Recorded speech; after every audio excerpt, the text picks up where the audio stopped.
had something else we wanted to get into, and that's this latest letter from Archbishop Viganó. It's been causing quite a stir. It's been on, I know, on LifeSite News and 1 Peter 5, as well as multiple other websites. It's kind of been making the rounds. But the link we have here is titled Archbishop Viganó is Vatican II, quote, untouchable.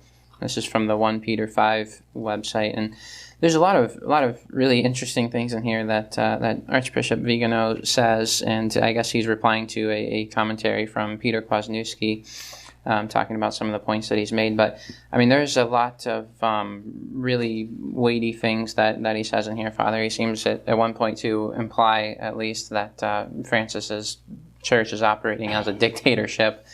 He talks a lot about Vatican II, and that essentially the only thing that can be done is to reject the ambiguous text of Vatican II, and just a lot of very traditional Catholic-sounding things coming from Archbishop Viganó. So what's your take on this, Father? Well, in this letter, Archbishop Viganó actually surpasses Archbishop Lefebvre in his judgment of Vatican II. Really?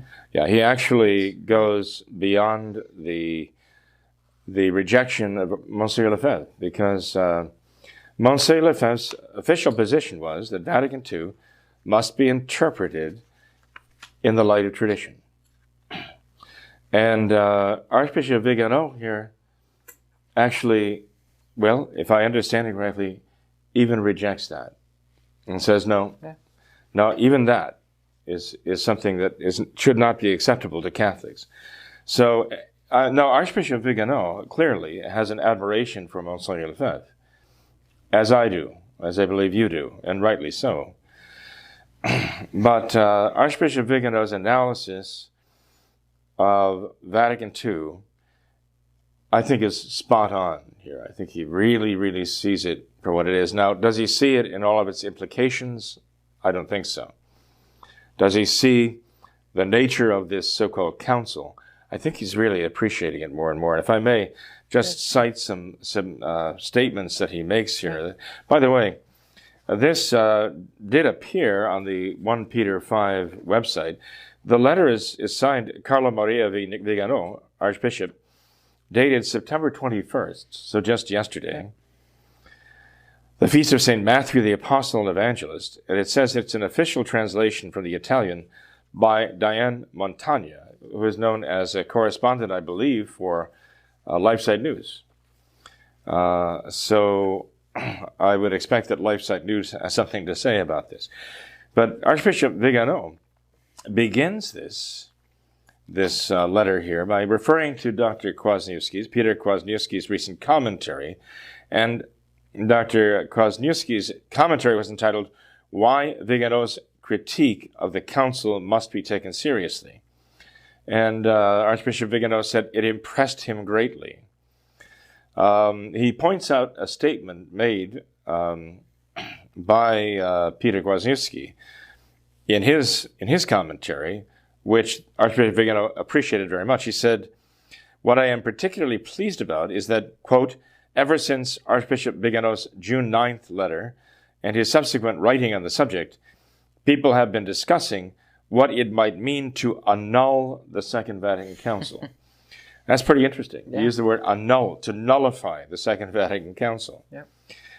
He says, I find it interesting, now this is Archbishop Viganó saying this, I find it interesting that we are beginning to question a taboo that for almost 60 years has prevented any theological, sociological, and historical criticism of the Council.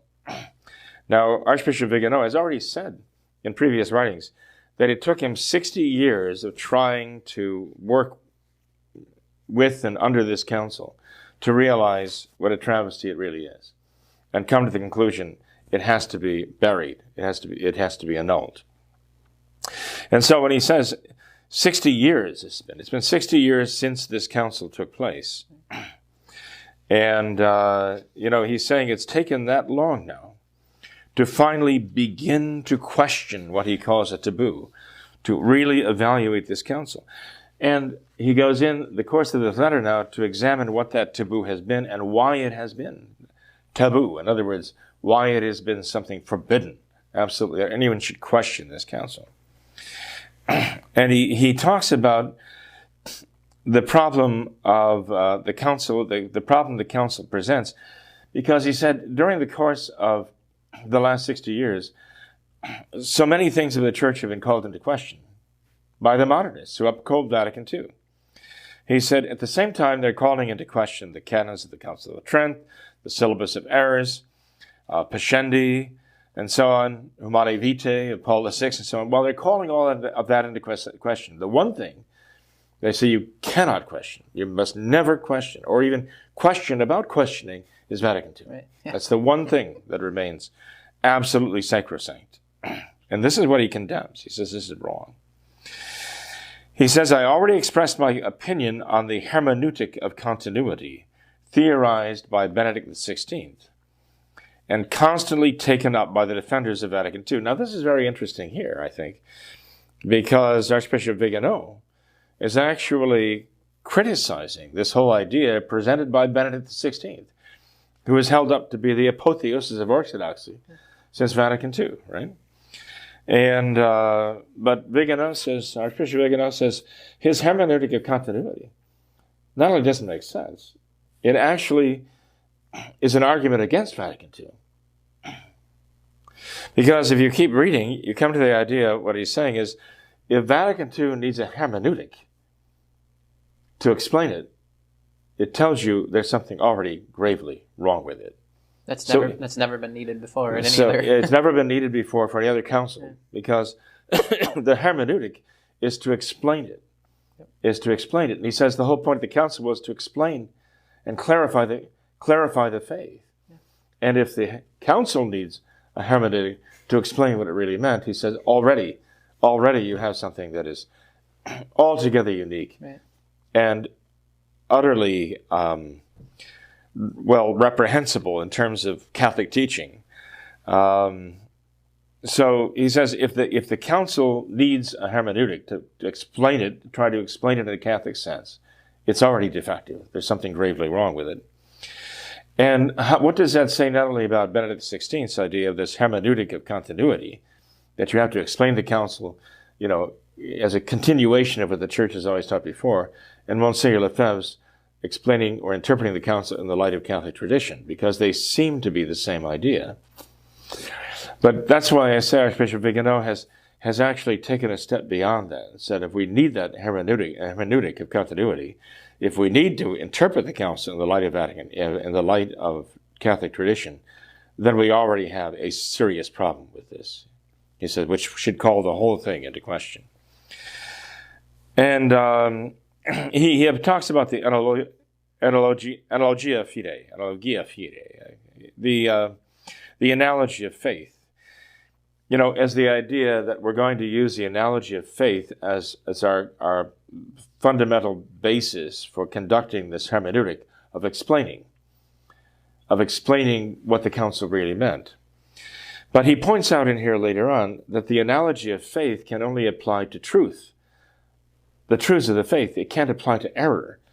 You can't use the analogy of faith to try to justify or somehow clarify error. He says so right away. You can't use the analogy of faith as the theologians, the true Catholic theologians have done in the past, to produce some kind of hermeneutic of continuity, to try to make the council fit within the realm of Catholic teaching. So again, he's really getting down into the fundamental questions regarding Vatican II. He says they managed to put the label Sacrosanct Ecumenical Council on what is really the modernist ideological manifesto. He calls it their ideological manifesto of modernism. Interesting, right? Even as the Jansenists tried to do the same thing with the Synod of Pistoia. But it was condemned by Pius VI. He said, this is what the modernists have tried to do with Vatican II. And then he goes on in his letter, he talks about how Catholics look at it this way, that it had the form of a council, but the substance is different. So they're trying to somehow find a way to make the substance of the council match the promise of the form of a council of the Church. Whereas he says the modernists actually look at it differently. They used the form of the council to give legitimacy to non-Catholic substance, is what he's saying here. Which is very interesting because essentially what I understand to say is the modernists tried to legitimize by giving the form of a council to what was actually illegitimate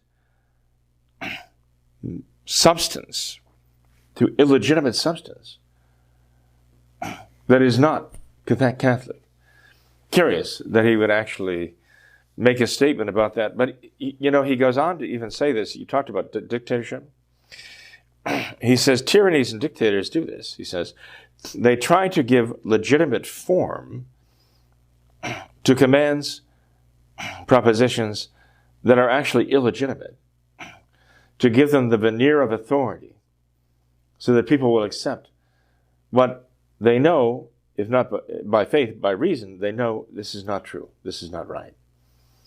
But because it has the stamp of authority on it, or the appearance of authority to it, people accept it. He said this is typical of what is done when there's a coup d'etat, and he refers to that. He says if this has also happened within the church, it is because the accomplices of this coup d'etat have no supernatural sense. They fear neither God nor eternal damnation, and consider themselves partisans of progress invested with a prophetic role that legitimizes them in all their wickedness. Just as communism's mass exterminations are carried out by party officials convinced of promoting the cause of the proletariat. The reason why I found that statement so extraordinary, so powerful, is if you go back to Pascendi, it's exactly what St. Pius X was saying about the modernists. They consider themselves having this prophetic role. They have the superior wisdom, which legitimizes everything they do. And so no matter how destructive what the result of what they're doing, it is all for a good cause and for an important reason, that they have to remake the church. And if it's a process of tearing it down first, then so be it. Does that sound like the revolutionaries of today here in America? Yeah. Burn it to the ground. Burn it to the ground. To destroy the old system.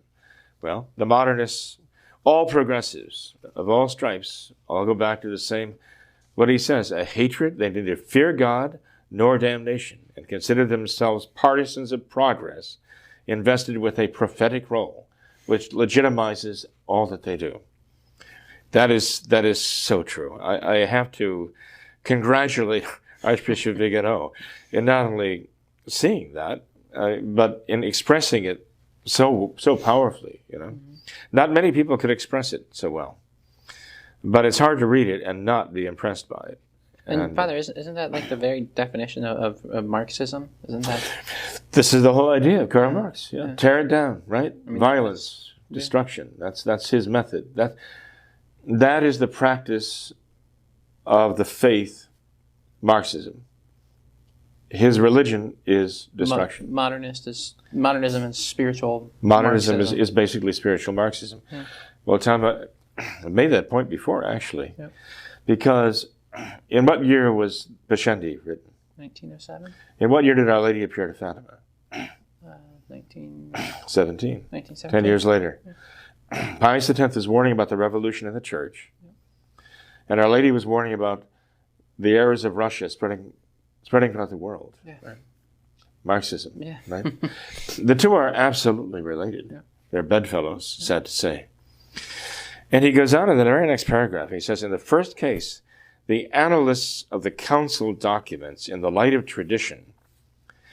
I'm sorry, let me repeat that. In the first case, the analysis of the council documents in the light of tradition clashes with the observation that they have been formulated in such a way as to make clear the subversive intent of their drafters.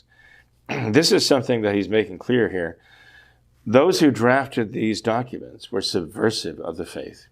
He says, so when we talk about analyzing the council documents in the light of tradition, he says that ignores the fact that the documents themselves were formulated to be subversive of the faith. And that's why he's rejecting this whole idea of even trying to interpret the council documents in the light of Catholic tradition, because he believes they are intrinsically subversive of the faith. Yeah. That was their intent. And of course they are, Father, because how many Protestants and other non-Catholics were involved in the council? They all recognize, yeah. And yet you have millions of Novus Ordo Catholics out there who just can't seem to get that point, right? Yeah. Maybe the fact that he's saying this now will open their eyes, at least some of them, we hope anyway, right? His eyes clearly have been opened to that fact. And what you're saying, Tom, is so true. It should be obvious by now, after all these 60 years. People have been saying this for 60 years now. Yeah. What is remarkable here is that you have an archbishop who was so embedded in this, and now, by the grace of God, he sees so clearly. And I think this speaks to his humility, that he would actually say, "No, I see this now." And, I think it just gives me a very high, very great estimation of the person, the character. Yeah. And I thank God for the grace that's being given him, and I thank him for cooperating with that grace. A little bit farther, there are certain, I would say, telling moments in his letter that are very, very clarifying of the situation today. He says at one point, an unclear passage from sacred scripture or from the Holy Fathers can be the object of a hermeneutic, but certainly not an act of the magisterium, whose task it is precisely to dispel any lack of clarity. So you see why he says we can't apply this idea of hermeneutic to magisterial statements. And he says, yet both conservatives and progressives find themselves unwittingly in agreement in recognizing a kind of dichotomy between what a council is and what that council, that is Vatican II, is, between the doctrine of all previous councils and the doctrine set forth or implied in that council. Now, what he says here, I think, is extremely important to understand, and I'm not sure that everybody will understand. Because when he talks about how we can take a writing from a passage from sacred scripture, or a passage from the writings of the fathers of the church, and we can apply the hermeneutic of tradition by saying, okay, we understand the meaning of this in the context of Catholic tradition.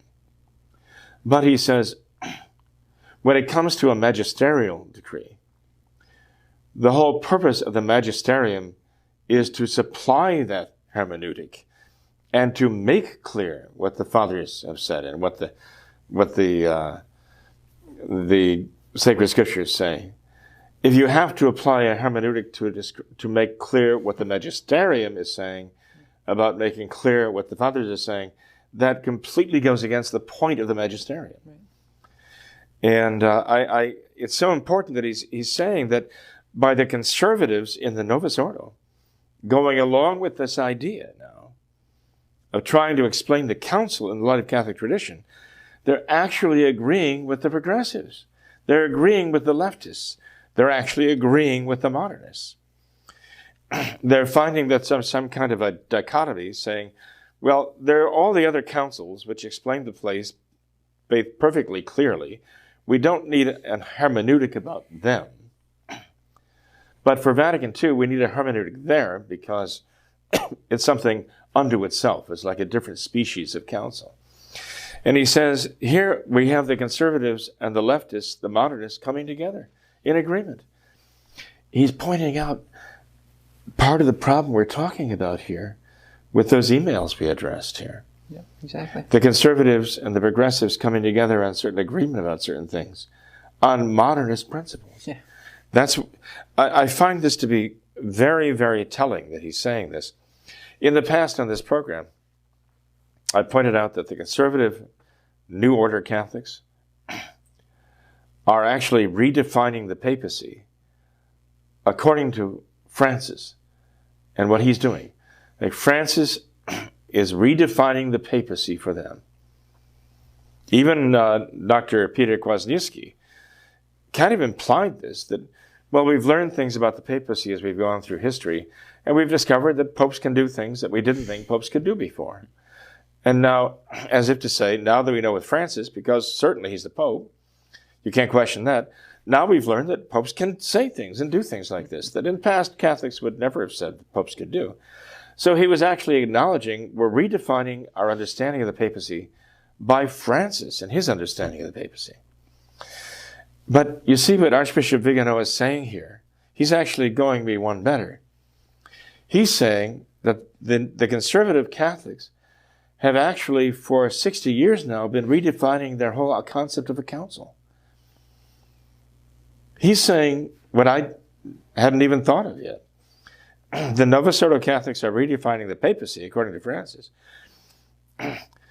But the considered Catholics have been redefining the whole idea of a council for the last 60 years, ever since Vatican II. That's exactly what he's saying here. And I have to hand it to him. He's exactly right. He's exactly right. So if I may expatiate just a little bit more, and I'm sorry for monopolizing the conversation here, but I really want to give Archbishop Viganó his due in this, because he's making things clearer to me. In fact, I've been talking about this for the last 40 plus years. I was ordained 42-something years ago. And so in very rapid time here, he's come to see things very, very clearly, so much so that I'm reading his letter and light bulbs are going on in my mind too.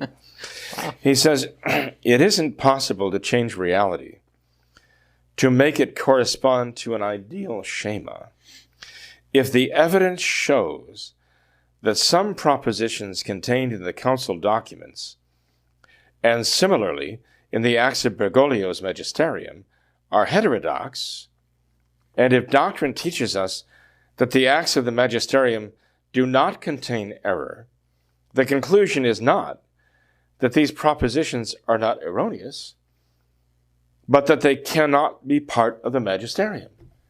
Et voilà. Right? They're erroneous. And so we can't say that merely that they're erroneous, rather we have to conclude they are not errors taught by the Magisterium, rather they are not teaching of the Magisterium at all, because the Magisterium of the Catholic Church cannot teach error. This is, period. He actually says the word period in the end of that, as if to emphasize the fact that this is the way it is. These cannot be the work of the Magisterium. Do you realize what he's saying here, Tom? He's saying that Vatican II and what Bergoglio is saying, at least much of it is, even at that, are not statements of the Magisterium of the Catholic Church. Very, very interesting statement. Very, I should say, forceful statement. This is like a battering ram against Vatican II, its documents. And here he's even talking about them merely on the level of heterodoxy. So this is a very, very hard-hitting statement.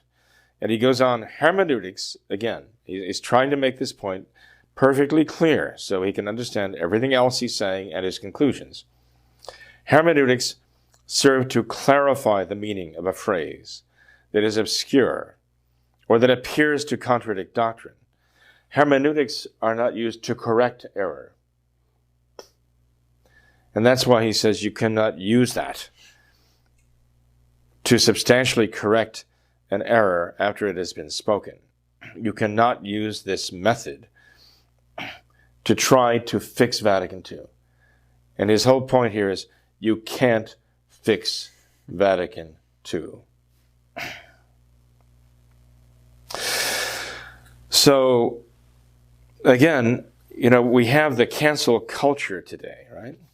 And so what he appears to be saying here, and I don't know that he'll ever watch the program or even know of its existence, but I would like to ask him if he's saying in another way, in terms of our cancel culture today, we have to cancel it, right? If it doesn't fit with the modern narrative. Is he saying that because Vatican II sought to cancel Catholic tradition, we must cancel Vatican II. That's the only thing we can do with it. We simply have to cancel it. He goes on later to say the aim of Vatican II's public defenders has turned out to be the struggle of Sisyphus. Sisyphus, you know, the Greek tragic hero. He was punished trying to bring fire to earth, or for having brought fire to earth. You know how he was punished, right? No fun. Has this enormous boulder, and for all eternity, he has to struggle to push this gigantic boulder uphill. And just as he reaches the crest of the hill, he loses control, and it rolls back down to the bottom. He has to go back down and roll it back up the hill again. And for eons and eons and eons, he will always be engaged in that one exercise, but he will never succeed. And Archbishop Viganó says this is what the defenders of Vatican II are doing, essentially, in trying to defend it. He says, the aim of Vatican II's public defenders has turned out to be the struggle of Sisyphus. As soon as they succeed by 1,000 efforts and 1,000 distinctions in formulating a seemingly reasonable solution that doesn't directly touch their little idol, immediately their words are repudiated by opposing statements from a progressive theologian, a German prelate, or Francis himself. And so the conciliar boulder rolls back down the hill again, where gravity attracts it to its natural resting place. That's where it belongs in his mind. That's where it belongs. You know. Don't try rolling it up the hill. It's an exercise in futility, is what it comes down to. And he goes on again to say, well, I don't want to go on ad infinitum here. One can read his letter. But you see, as we're getting toward the end of his letter, he does talk about those who tried to deal with a problem, he says, that it continues to persist after 60 years. And he says this reveals a perfect consistency with the deliberate will of the innovators who prepared its documents and influenced its proponents. He says, if this process, this exercise of Sisyphus, to roll that boulder up to the top of the hill, has been going on for 60 years now, and they still haven't succeeded in bringing it into line with Catholic tradition. He says, does not this make us realize that there is an obex, an obstacle which is what he calls it an insurmountable obstacle that forces us to consider what is Catholic is really not Catholic. He says, against all the use of reason, against all reasonableness, they're trying to force us to acknowledge as Catholic what is really in itself not Catholic. That's the insurmountable obstacle of Vatican II, he says. He said one needs to keep clearly in mind that the analogia fidei applies precisely to the truths of faith and not to error. Okay, again, this is why he says you can't use this to try to find a way to bring Vatican II in harmony with the traditional Catholic faith, because it was contrived by those who did not have the faith, and their purpose was revolutionary from the beginning. So actually the reason why I'm going through this, not quite paragraph by paragraph, but I think salient point by salient point, is because I'd like our watchers to actually go and find this document. And I'd like them to actually kind of read through it with me, because I fear if they do, they might miss some very important points that he makes, not understand the significance of it. So, not that Archbishop Viganó needs a hermeneutic done by Father Jenkins, I understand that. But his readers might not be familiar with some of the terms he's using here, like the analogia fidei, or hermeneutic of continuity, or whatever. So I thought it would be important to have a certain commentary to enable people who are reading this to really grasp the significance of what he's saying here, assuming that I understand it correctly, and I think I do.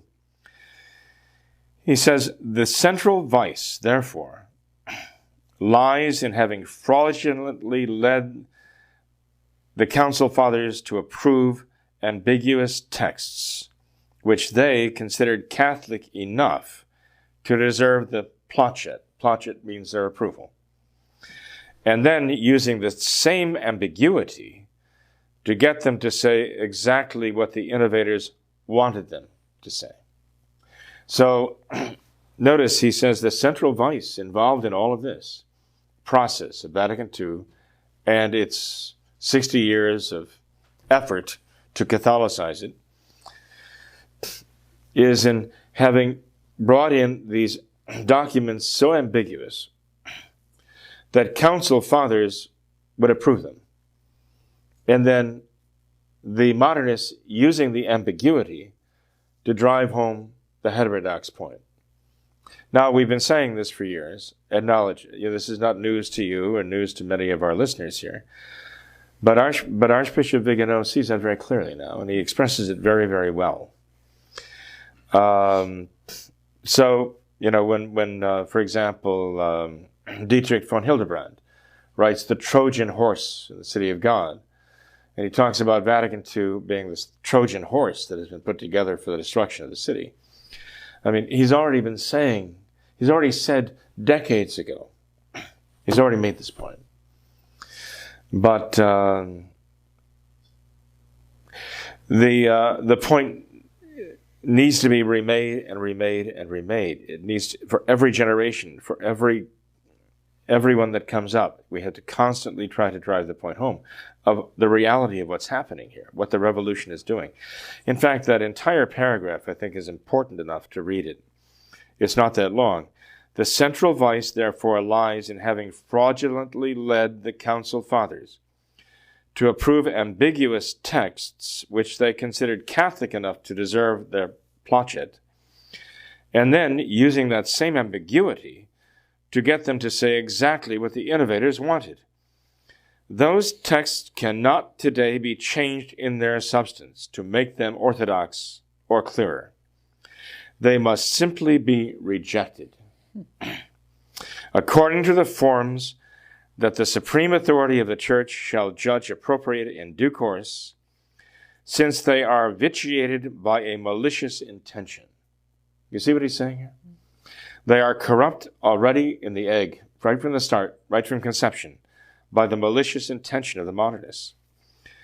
And it will have to be determined whether an anomalous and disastrous event, such as Vatican II, can still merit the title of ecumenical council. If we can even call it that. We've been raising the question. Once its heterogeneity, compared to previous councils, is universally recognized, a heterogeneity so evident that it requires the use of a hermeneutic, something that no other council has ever needed. So he's saying that this council is unlike any other council. Does it even deserve the name? Can it even be called legitimately an ecumenical council? He's even raising that question here. Thank goodness. And he goes on to say that it is equally true that the Abu Dhabi Declaration, that declaration with the Imam where Francis says that God wills the multiplicity of diversity of religions, right? Clearly, heretical statement. Archbishop Viganó says it is equally true that the Abu Dhabi Declaration would not have been conceivable without the premise of Lumen Gentium. One of the great so-called dogmatic declarations of Vatican II paved the way for this heresy of Francis today. Essentially what he's saying. My last great citation from this letter is this. Rightly, Dr. Peter Kwasniewski states, and this is a quote, he gives a lengthy quote here, "It is the mixture, the jumble of great, good, indifferent, bad, generic, ambiguous, problematic, erroneous, all of it at enormous length that makes Vatican II uniquely deserving of repudiation." End of quote. And then Archbishop Viganó says, the voice of the Church, which is the voice of Christ, is instead crystal clear and unambiguous, and cannot mislead those who rely on its authority. And he quotes again, this is why the last council is absolutely irrecoverable. If the project of modernization has resulted in a massive loss of Catholic identity, even of basic doctrinal competence and morals, the way forward is to pay one's last respects to the great symbol of that project and see it buried. Okay? Well, to pay one's last respects to it, I would not pay any respects to this. It's simply something that has to be buried. You have to cut off the heads of the Hydra, cauterize them, and bury it, with what you have to do here. So I think they're on the right track. I don't think they've arrived quite at the destination yet, but I do think they're at the right track. So I'd recommend to our listeners to find the text of this letter of Archbishop Viganó and to read it. Read it carefully, and if you want to read it through with the explanation I gave here, fine. If you just soon read it on your own, well, that's fine too. But if you have any questions about it, I'm sure you could probably, well, you could certainly address them to me here if we get our email fixed. Yeah, we plan to, yes. But you might even be able to contact LifeSite News and direct the questions through them to Archbishop Viganó himself. I don't know. Sure. Perhaps so. So in any case, I thought this was kind of like a shot heard around the world in a sense, you know, because it gives me hope that actually come and see the big picture. Mm-hmm.